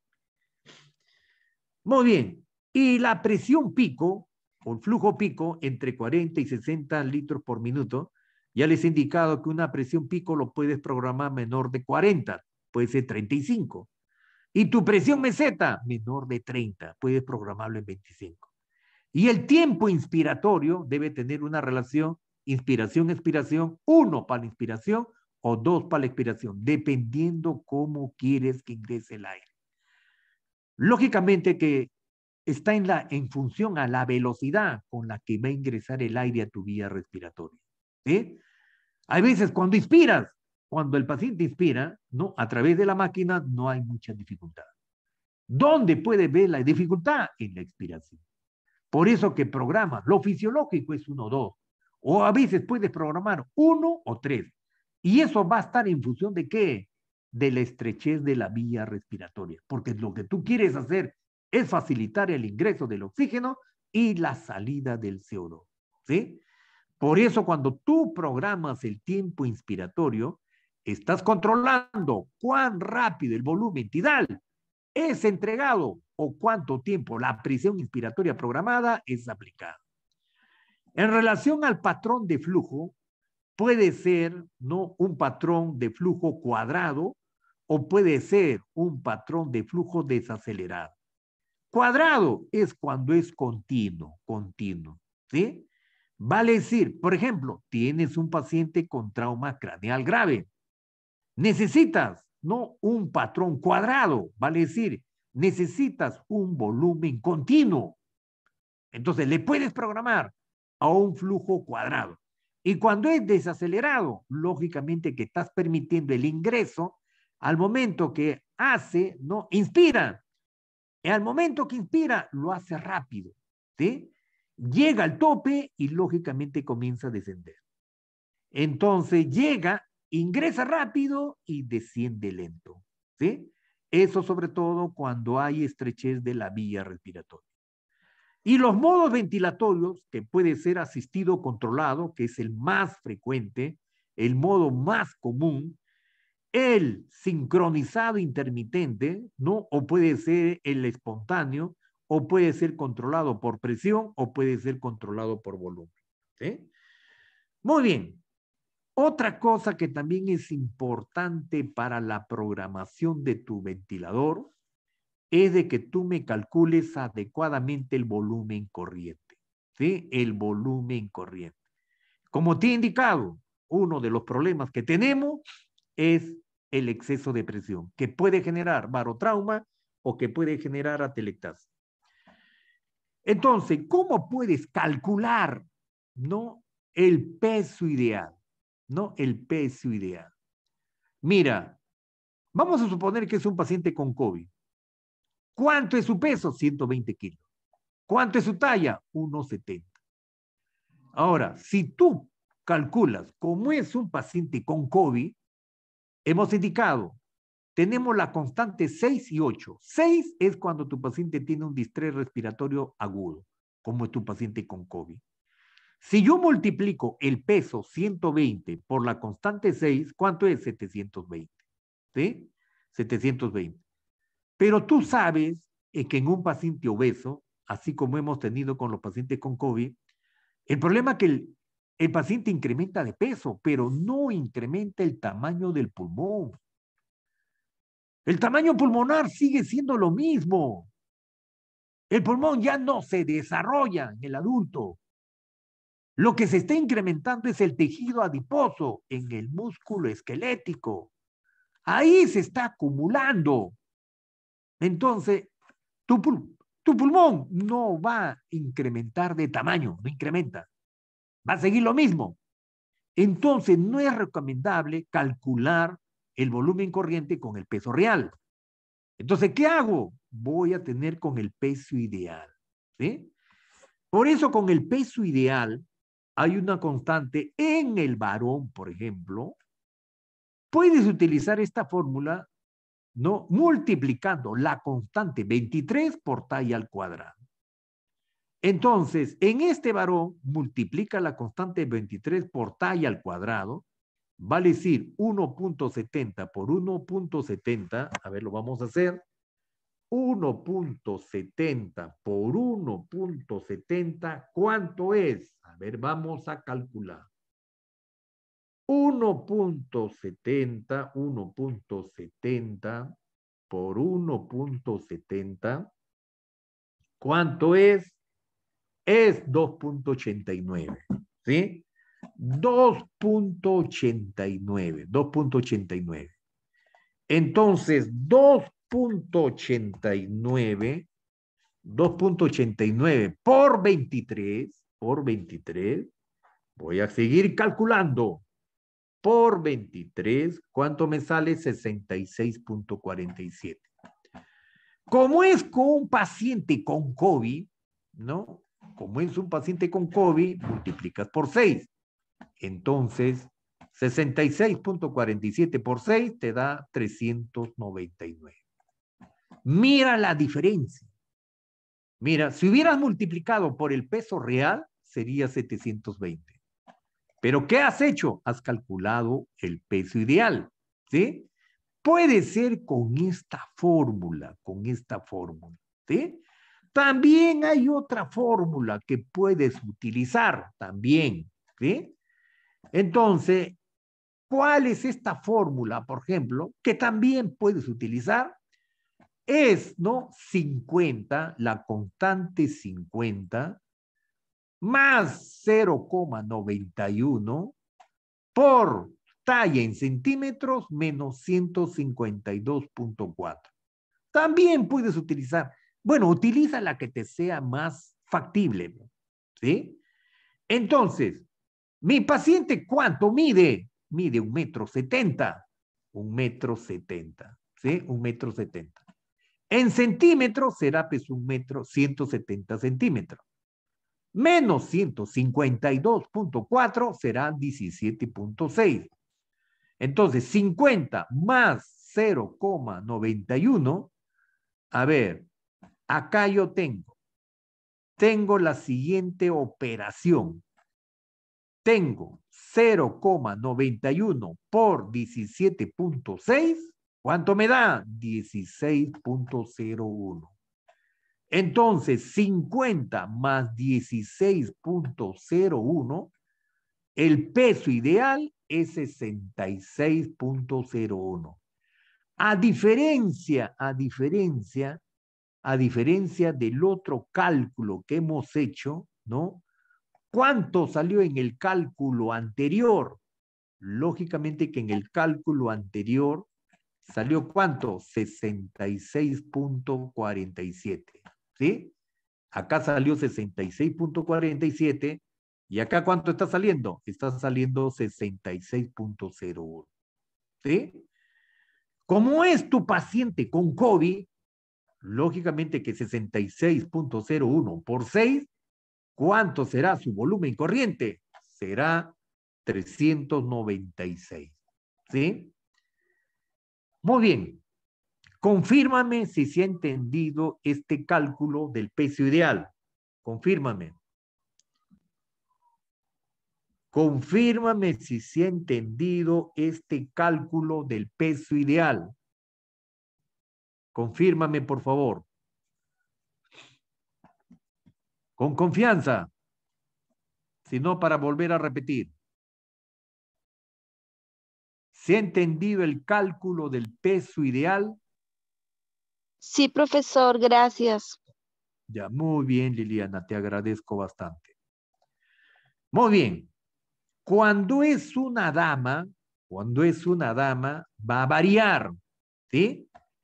En la primera fórmula ya no será por 23, sino será por ¿cuánto? Será por 21.5, 21.5. ¿Ah? Hace lo mismo que te he enseñado, ¿no? 21.5 por talla al cuadrado, igualito, 1,70 por 1,70 es 2.89.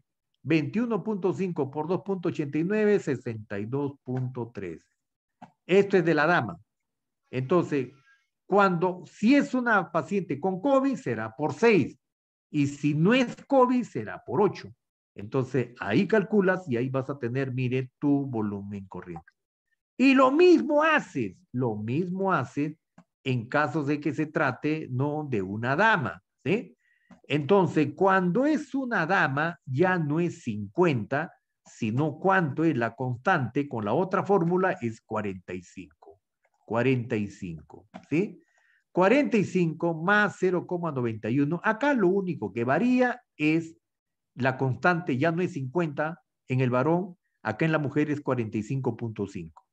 Ese es lo único que varía. Haces los cálculos, multiplica la constante 0,91 por los centímetros menos 152 y eso te va a dar, ¿no?, el resultado de tu peso ideal. Y si es un paciente con COVID, lo multiplicas por 6, y si no es un paciente con COVID, lo multiplicas por 8. Y ahí obtienes tu volumen corriente adecuado. ¿Para qué? Para que no genere la predisposición que tu paciente tenga un barotrauma o tenga una atelectasia. ¿Listos? Muy bien. Lo otro que es importante es establecer la relación PAFI. La relación PAFI. Te he indicado que esta relación PAFI es la relación entre tu presión parcial de oxígeno y tu fracción inspiratoria de oxígeno. Te he indicado que tu presión parcial de oxígeno es entre 80 y 100 milímetros de mercurio. Y tu fracción inspiratoria de oxígeno es 0,21. Entonces, si tú tienes una presión parcial de oxígeno de 100, que es lo óptimo, y tienes una fracción inspiratoria de 0,21, 100 entre 0,21 es 476. ¿Sí? Vamos a suponer que tu paciente no tiene 100 de presión parcial de oxígeno, tiene 80. 80 entre 0,21, su PAFI es 380. De 80 disminuye a 60. 60 entre 0,21, 285. Disminuye de 60 a 40. 40 entre 0,21, 190. De 40 disminuye a 30. 30 entre 0,21, 142. ¿Qué significa para ti 476? 476 significa un adecuado intercambio gaseoso. ¿Sí? Un PAFI de 476, ¿para ti qué significa? Un adecuado intercambio de gases. Un PAFI de 380, ¿qué significa para ti? Que el intercambio gaseoso está conservado. ¿Sí? ¿Y qué significa 285 para ti? Significa que hay una alteración del intercambio gaseoso. ¿Y qué significa para ti un PAFI de 190? Significa un deterioro del intercambio gaseoso. ¿Y qué significa para ti un PAFI de 142? Significa una insuficiencia oxigenatoria. Insuficiencia oxigenatoria. ¿Qué requiere tu paciente? Ya requiere ventilador mecánico. ¿Sí? Entonces, ustedes han visto que en esta pandemia del COVID-19 hemos recurrido a esta relación PAFI. Hemos recurrido a la gradiente alveolo arterial. Hemos recurrido a la dinámica ventilatoria. Necesariamente tenías que emplear todas las herramientas que sean necesarias. ¿Sí? Porque tenías que determinar si es un problema ventilatorio, un problema oxigenatorio o es un problema mixto. ¿Sí? Así tenías que observar. Muy bien. Y ya te he indicado que los tipos de flujo, un tipo de flujo será cuadrado cuando es un flujo constante.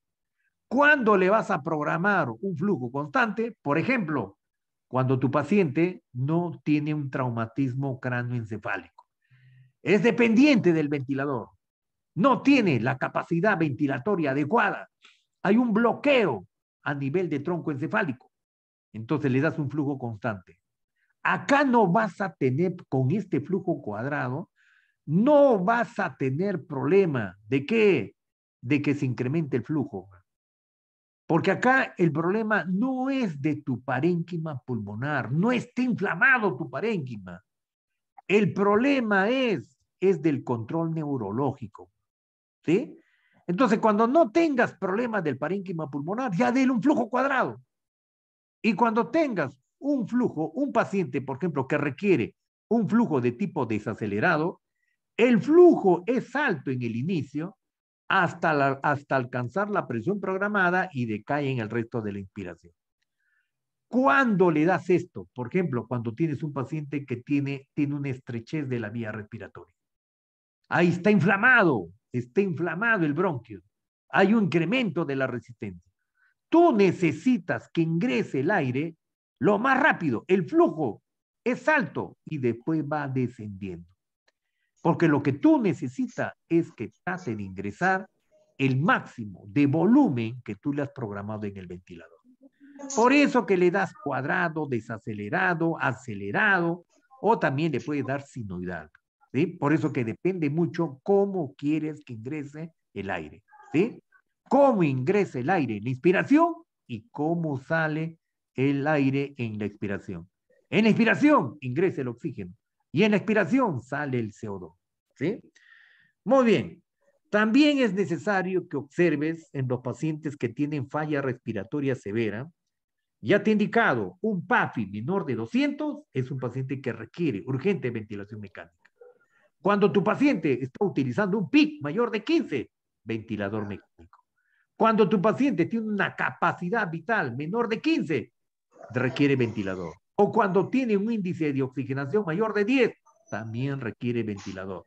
O cuando tiene una presión parcial de CO2 mayor de 50, requiere ventilador. O cuando tiene una presión meseta mayor de 30, requiere ventilador. ¿Sí? Lastimosamente te tienes que familiarizar con toda esta parte fisiológica. ¿Sí? Necesariamente a veces es una de las exigencias que tenemos con el ventilador. Como te vuelvo a repetir, el ventilador te ayuda, pero siempre en cuando tú te dejes ayudar. Pues. Te va a ayudar el ventilador, pero tú tienes que entenderlo, ¿sí? Para evitar unas complicaciones que nos puedan generar. Muy bien, ya te he indicado los modos ventilatorios, ventilación asistida controlada, ventilación mandatoria intermitente, ventilación mandatoria intermitente sincronizada, ventilación controlada por presión, ventilación espontánea, ventilación de soporte por presión, ventilación con presión positiva, ¿no? Lastimosamente, revisar todo este tipo de modos ventilatorios tendría que hacerlo en 2 clases, 3 clases, ¿sí? Pero es para que lo conozcan, ¿sí? El que conocemos, el más familiar, el más frecuente, es el modo asistido controlado, ¿sí? Primero, familiarízate con lo que tú vas a dominar. Primero, emplea el modo que más domina. Y después ya te vas familiarizando con los otros modos. Porque necesariamente tienes que saber los modos ventilatorios, pero en qué tipo de paciente lo vas a utilizar. Pues. Tienes que recordar bien, ¿no? ¿Cuál es la característica de una patología obstructiva, restrictiva? Eso tienes que hacer relación, pues, porque necesariamente el ventilador responde a lo que tú le programas. Por eso que este ventilador, en el modo asistido controlado, las respiraciones se entregan según lo programado. Por ejemplo, ¿qué lo has programado? Le has programado un volumen tidal. Entonces, ya hemos visto, tú programas tu volumen tidal de acuerdo a los cálculos que tú has establecido. Si es un paciente con un distrés respiratorio severo, ya te he indicado, vas a utilizar el peso ideal, ¿sí? Y le vas a calcular, calculas el peso ideal y lo multiplicas por 6. Con eso obtienes un volumen tidal adecuado. ¿Qué más? El flujo pico, ¿no? Y la forma de la onda. ¿Qué más? La frecuencia respiratoria base. ¿Cuánto le estás programando? Las respiraciones en este modo ventilatorio asistido controlado. Las respiraciones son iniciadas por la máquina o también puede ser iniciada por el paciente. Por eso que te he indicado es lo más frecuente. Cuando el paciente no genera ningún impulso inspiratorio, ya lo hará la máquina. Y cuando el paciente recupere progresivamente, vaya recuperando sus facultades, ¿no? Ya recupera sus impulsos, ya lógicamente que ya el paciente comenzará a generar los impulsos inspiratorios. Por eso que se le da la oportunidad que la máquina pueda iniciar o el paciente lo puede iniciar. Entonces, ambos se van a ayudar, lógicamente con el único propósito que la máquina no luche con el paciente, ¿no? Y puedan sincronizar y puedan armonizar. ¿Ah? Muy bien. Entonces acá algo importante es la presión, el flujo pico o presión pico. ¿Sí? Si tú le colocas, le programas en 35, ¿no? Que es el flujo pico, y si el ventilador al cabo de 30 minutos, al cabo de una, te genera 40, verifica obstrucción de la vía respiratoria. Verifica que no haya un broncoespasmo. Pero, ¿qué pasaría? A ver, ¿qué pasaría si de 35 disminuye, vamos a suponer que disminuye a 30? ¿Qué tendrías que verificar? Cuando incrementa, tienes que ver que no haya obstrucción de la vía respiratoria y también que no haya broncoespasmo. Pero, ¿qué pasaría si disminuye? ¿Qué tendrías que verificar? Indícame. ¿Qué tendrías que verificar si disminuye la presión pico? En el ventilador, ¿qué tendrías que verificar? Dame una idea. ¿Qué verificarías? Lo adecuado que tú, ¿cuánto le has programado? La presión pico, 35. Entonces, si tú le has programado 35, te debe dar 35 el ventilador. Pero ¿cuánto está? Al cabo de media hora está en 40.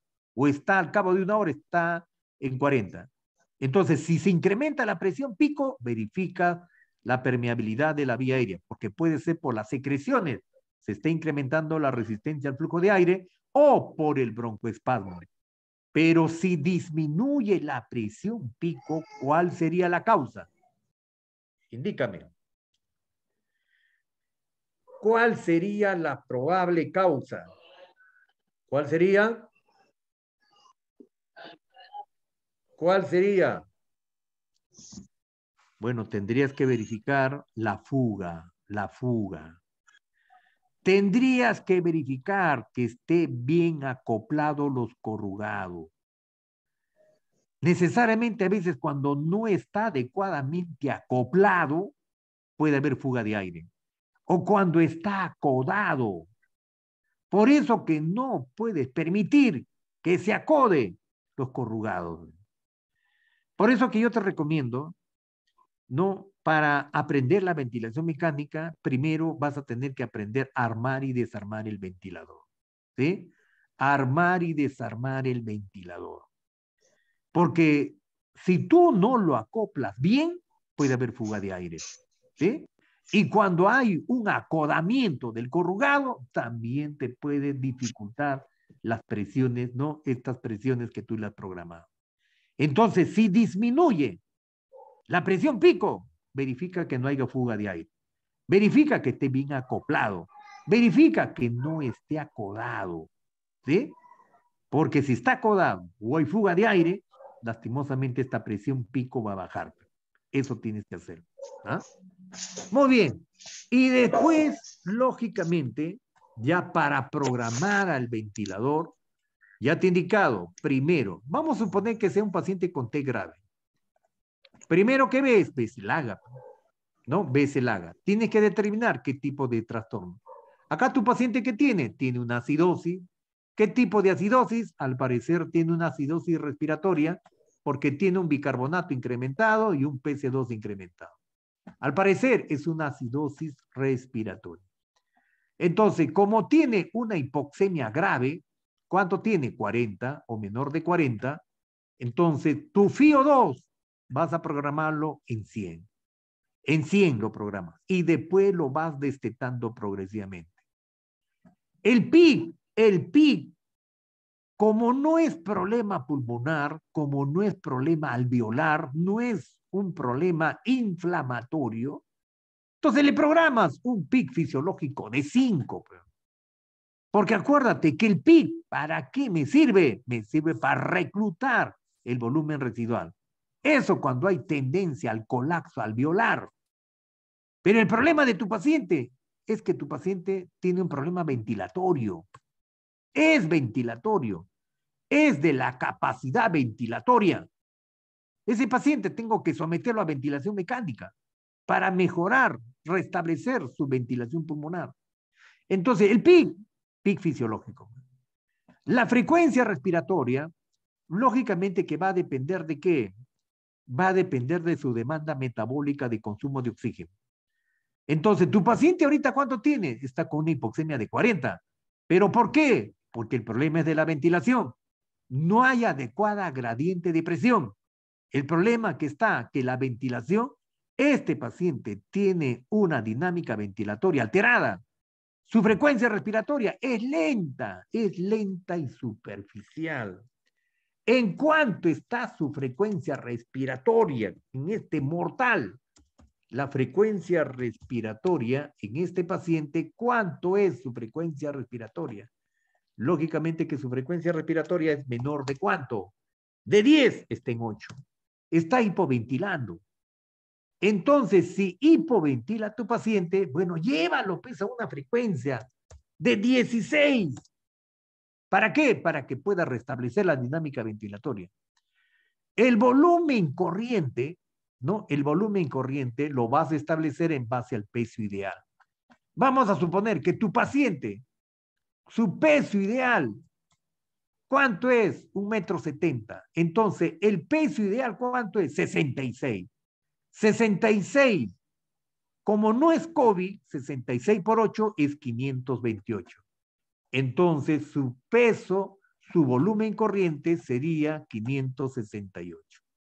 568. ¿Sí? El tiempo inspiratorio sería 1 para la inspiración y 2 para la expiración. ¿Sí? La sensibilidad ya le programas en 2. En 2 le programas. ¿Sí? La presión pico le programas en 35. La presión meseta ya le programas en 25. 25, menor de 30. Le vas a colocar en un modo controlado por presión, porque el problema no es del parénquima pulmonar. Perdón, no es del parénquima pulmonar, no es inflamación del alveolo. El problema es del centro respiratorio, del tronco encefálico. ¿Qué necesitas? Necesitas que el ventilador le ayude a expandir la caja torácica. Entonces, lo programas controlado por presión. ¿Sí? Muy bien, y con esto, lógicamente que ya tú lo vas a someter a tu paciente a ventilación mecánica hasta que revierta esta hipoxemia grave y hasta que revierta esta acidosis respiratoria. ¿Cuál es el causante de toda esta desgracia? Es la lesión craneal. Tu paciente está con escala de coma de Glasgow 6, está hipoventilando, necesita mejorar la dinámica ventilatoria. ¿No? Así puedes hacer. ¿No? Muy bien. Y ahora solamente tus ventiladores, ¿no? Lógicamente que para armar y desarmar el ventilador, ¿no? Para armar y desarmar necesariamente tienes que conocerlo, ¿sí? Entonces, para el armado del ventilador, que es una actividad realizada por el personal de enfermería, apoyado con el personal técnico, se tiene que verificar que el ventilador haya sido desinfectado antes de su nueva preparación. Acuérdate, pues, que tenemos pacientes que son infectocontagiosos. Imagínate, pues, con un paciente con COVID. Tú utilizas filtro. Tienes que cambiar los filtros. Tienes que desinfectar la máquina. Porque si no, imagínate, pues, me colocas ese ventilador contaminado, lógicamente que me vas a hacer un gran daño. ¿Sí? Entonces hay que mantener las medidas de asepsia, una adecuada limpieza, una adecuada desinfección. Y por eso que es importante que ustedes preparen todo el material que sea necesario. ¿Ah? Muy bien, entonces también es importante realizar el cambio de filtro de la rama expiratoria. El cambio del filtro de la rama expiratoria es cada 72 horas, ¿sí? O cuando esté sucio o cuando se lo requiera. Lastimosamente, a veces estos filtros se pueden llenar de secreción sanguinolenta, ¿sí? De secreción purulenta. Entonces, a veces, si está sucio, tengo que cambiarlo. Hay que realizar el cambio del filtro de la rama inspiratoria cada 24 horas, ¿sí? Y se coloca la etiqueta de operatividad en el ventilador, ¿sí? También es importante cubrir con una bolsa de prueba, ¿no? La bolsa de prueba del pulmón, la conexión de la Y. Acuérdate que en esa Y es donde se va a unir el corrugado no inspiratorio y el corrugado expiratorio. Entonces, esa rama expiratoria y esa rama inspiratoria se van a conectar en ese dispositivo denominado la Y. ¿Sí? Después es importante ver la humidificación, sobre todo la humidificación activa, ¿sí? Acá tienes tu humidificador. Entonces, para eso necesariamente, pues ya tienes que conocer el ventilador, ¿no? Y es todo manual, es manual. Por eso que es importante que armes y desarmes conjuntamente con el personal de enfermería. ¿No? Si tuviéramos en una clase presencial, te enseñaría todo cómo se hace toda esta actividad. Esto es netamente operativo, ¿sí? Y hay que hacerlo con el ventilador. Por eso que te estoy ilustrando cómo se realiza. Hay que hacer la humidificación activa, porque acuérdate que el aire no puede ser demasiado frío ni demasiado caliente. Entonces me tienes que atemperar, por eso que la humidificación tiene que ser activa. El aire no puede ser demasiado caliente ni demasiado frío. Atemperado, ¿sí? Muy bien. ¿Qué más necesitas? Necesitas observar también el tipo de humidificador, ¿sí? El tipo de humidificador. Hay humidificadores que puede ser el MR330 o el Fisher, cualquiera de ellos que te pueda lograr una humidificación activa, ¿sí? Y también las piezas que vas a utilizar, los cables conectores que vas a utilizar. ¿Para qué? Para que tu ventilador pueda funcionar de una manera correcta, ¿sí? Y los corrugados, que también es importante que estén íntegros, tienes que verificar. Por favor, me verificas el control químico de que están esterilizados, ¿sí? Antes de utilizar, me verificas el control químico, ¿sí? No me vayas a utilizar, pues, uno que esté contaminado. Por eso que es importante que me verifiques el control químico de que sí está esterilizado. Lógicamente que estos equipos posiblemente han sido esterilizados con óxido de etileno, ¿sí? Y también el cable de calentador, que es el de color rojo, la guía metálica y la cámara de humidificación. Esto también es importante que lo verifique, ¿sí? Y después identificas todos los materiales que vas a utilizar previo a la verificación. Ya te he indicado que tienes que verificar que esté estéril mediante los controles bioquímicos. El armado del ventilador es realizado por el personal de enfermería con el apoyo del personal técnico. Por eso que es importante armar, desarmar, armar, desarmar, armar, desarmar. Y así te vas familiarizando con la pieza, ¿sí? Entonces, siempre es bueno utilizar todas las medidas de bioseguridad, la asepsia médica, ¿no? Porque necesariamente tenemos que evitar contaminar, ¿sí? Entonces, de la rama inspiratoria va a salir el corrugado pequeño hacia la cámara humidificadora. Y de la cámara humidificadora saldrá el corrugado largo, contenido el cable de color rojo calentador hacia el tubo en y el paciente. Y del corrugado, ¿no? Del otro corrugado se va a unir, ¿no? A través de una trampa y se va a conectar hacia el otro extremo en Y del paciente, ¿sí? Esa es la otra rama expiratoria. Y también de ahí va a salir el cable conector hacia el orificio del tubo en Y del paciente, ¿no? Y una vez que ya está conectado, lógicamente que ya están unidos, ahí ya se procede a colocar en el paciente, ¿sí? Muy bien. Hemos tratado de hacer, yo sé que este tema es amplio, no he tratado de hacer un resumen de los aspectos más relevantes, ¿no? Yo sé que uno aprende haciendo. Cuando estés frente al ventilador, lógicamente que ahí tú vas a valorar toda la necesidad de saber manejar adecuadamente un ventilador.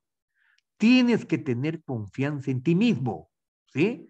Tienes que tener confianza en ti mismo, ¿sí? La programación, ¿no? Tú manipulas tú las perillas. La manipulación, la programación es sencilla, pero tienes que saber por qué estás programando. Lo más importante es saber por qué estás programando, qué es lo que quieres lograr, ¿no? Porque la manipulación es sencilla. El armado y el desarmado es sencillo. Pero lo más importante es que sepas por qué lo estás haciendo. Esa es la necesidad. Y también es importante que evites las complicaciones asociadas. Acuérdate que una de las complicaciones son las infecciones intrahospitalarias, ¿sí? Lastimosamente, a través del ventilador, cuando no utilizamos correctamente, vamos a encontrar infecciones asociadas a la actividad asistencial. Entonces, necesariamente tienes que tener mucho cuidado con los filtros. Cuando sea necesario, cambia los filtros, porque lo que queremos es evitar que el paciente se contamine. Tanto esfuerzo que hago para someterlo a ventilación mecánica, para sacarlo del cuadro crítico y que el paciente se me complique con una sepsis focorrespiratoria. Entonces, eso en realidad es cuidado del personal de enfermería. Entonces, te pido que tengas bastante cuidado. La limpieza de la boca. Límpiame la boca, porque la boca está contaminada. Entonces, ahí hay una flora bacteriana. Entonces, tienes que limpiarme la boca, ¿no? Entonces, necesariamente higiene bucal, porque por ahí está cerquita, descienden los microorganismos al tráqueo, ¿sí? Manténme la permeabilidad del tubo endotraqueal para evitar que se forme el tapón mucoso, ¿sí?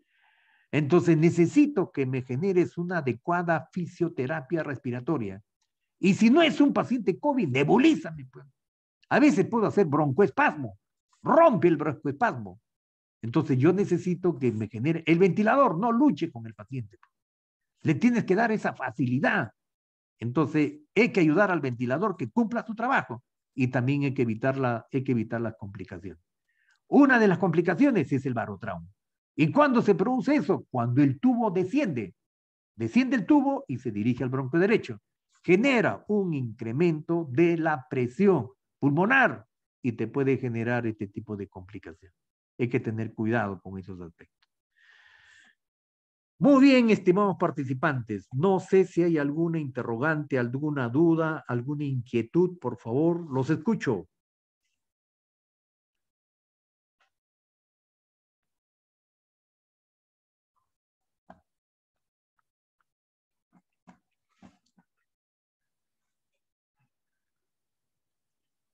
Muy bien. Si no hay ninguna interrogante, les agradezco de una manera muy especial que me hayan acompañado en el día de hoy. Muchas gracias por haber participado y espero haber contribuido con un granito de arena. Cuídate mucho, un fuerte abrazo para cada uno de ustedes, que Dios te bendiga y te proteja. Ya nos estaremos viendo en una nueva oportunidad. Gracias por su participación. Gracias, profesor. Estuvo interesante su clase, pero como usted dijo, hubiera sido súper lindo que el armado y desarmado sea presencial. Espero, profesor, se pueda haber un día en el cual pueda haber ese tipo de clase. Muchas gracias. Estuvo interesante. Cuídate, Liliana. Ojalá que exista esa oportunidad. Un fuerte Gracias, abrazo. profesor. Cuídate mucho. Igualmente, igualmente, profesor. Bendiciones. Muy buenas noches, muchas gracias, licenciado Miranda, por la ponencia del día de hoy. Muchas gracias, estimados participantes. El día miércoles se les va a estar apuntando su certificado virtual, la clase grabada y la diapositiva. Por el medio del WhatsApp se le va a estar enviando. Muchas gracias.